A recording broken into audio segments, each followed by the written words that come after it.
Hey, this is Jessica, and today I'm talking about my litter boxes.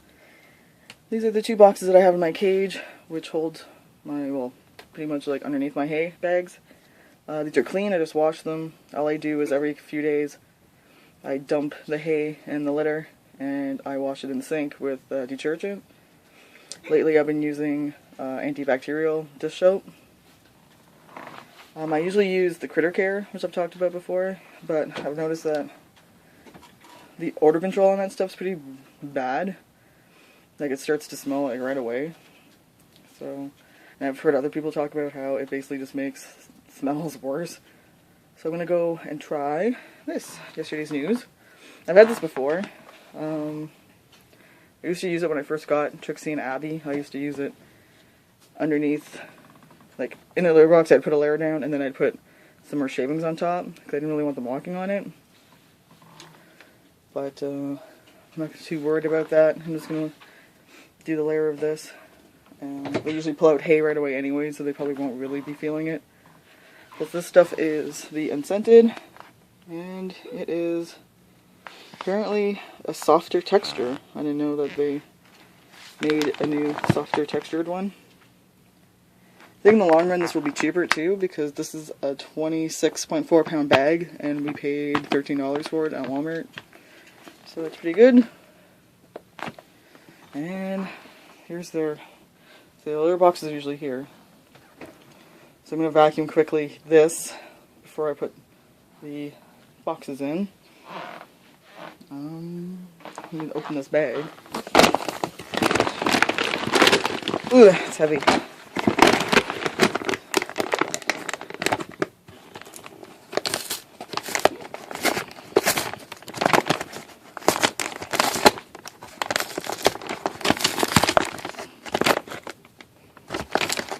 These are the cats. I'm always interested. Well, that wasn't that hard to open considering. You can hear Pat, that's Pat in the background, hiccuping.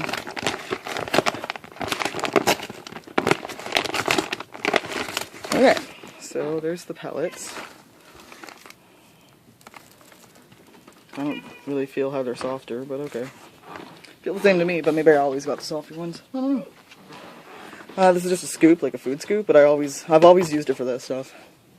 Or for when I had loose bedding, I used to use the scoop and the dustpan to scoop the loose bedding out. Ooh. I wonder if I made this hole big enough. Open.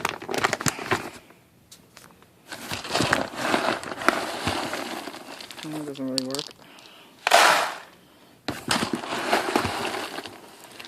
I don't know why the cats are so curious.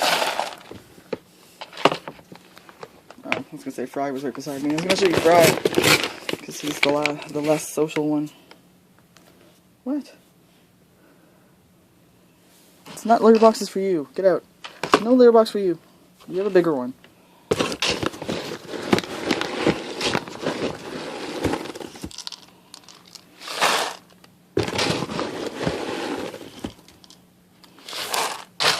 So, yeah, these are pretty big litter boxes for guinea pigs. These are actually medium cat-size boxes. Just because I had a small cat-size box and I found it just wasn't good enough. It's too small. So that might be good. Kind of want it covered.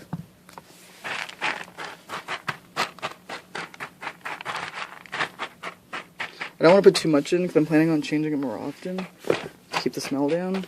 So now that it's winter, it's not like I have my window open a lot.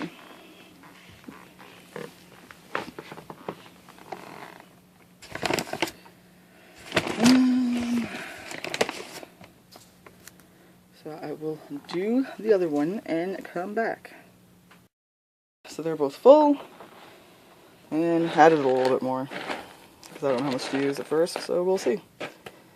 And I was going to vacuum, not the whole cage, because I did that already, and it's not early enough to do the night vacuum before I go to bed.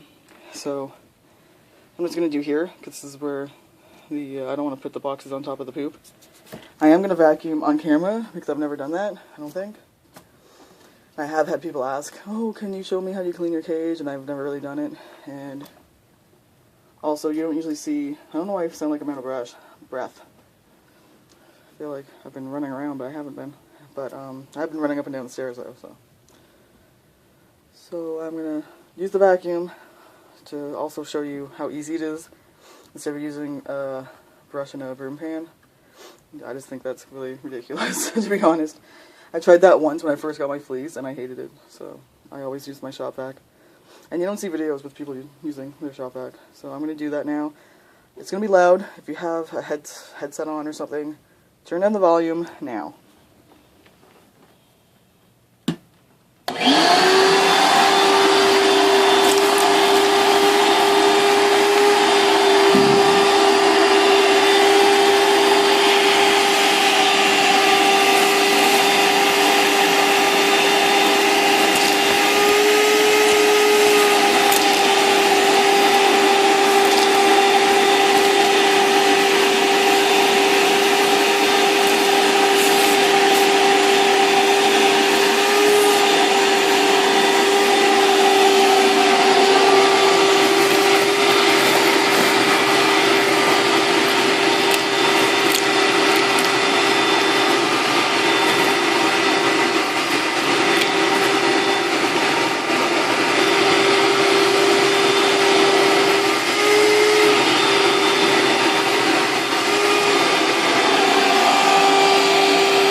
Okay, so there we go. So as you can see, the guinea pigs are kind of used to it, and they just kind of run away when I'm doing it. And there's my shop vac. I know it's kind of gross to like have a vacuum full of poo, but really it's easier, and this is all we use the shop vac for. And we do usually clean like the carpet here with it, and that's it. And eventually we will probably just throw it out and get another one because they're not that expensive. This is only a 1 gallon one, so it's like the smallest you can get. Put this in. Yes, the hay bags are kind of empty. They need to be filled, which I will do later. There, now it's higher up too. When I had the other bedding, it was fuller, and then I felt like they had to like look down to get to the hay. And now they don't have to. I don't know if they're gonna like it. We'll see. So that is how I do that. Nope. So I might have pellets in the cage, but really, my vacuum will just suck that up as well. What do you guys want? Yeah, I know you usually get treats or something when the camera's on. Not right now. I've had too much sweets lately. Oh, pellets go flying. Sorry, I was just trying to fix the curtain. Sometimes the vacuum picks up the curtain. I usually flip it up like this before I vacuum. Just like when the vacuum picks up the drip pad, it makes like this really funny noise when it sucks up these ribbons. So yeah, so it's just a quick, as you can see, that would be how I spot clean my whole cage. Like you saw a glimpse of how I vacuum the corners, but that would be how I do my whole cage. And as you can see, it's pretty good, like it's strong, but it wasn't too strong that it pulled up the liners. Because I usually get that question a lot, is how do you vacuum without pulling up the fleece? Well, if the fleece is thick enough that it has like U-Haul in it, it's usually not a problem. It's if you have just a layer of fleece with nothing on it, like nothing in it, then yeah, it'll probably suck it up. There's Lily. And there they are. So if you have any questions, go ahead and ask. And thanks for watching. Bye.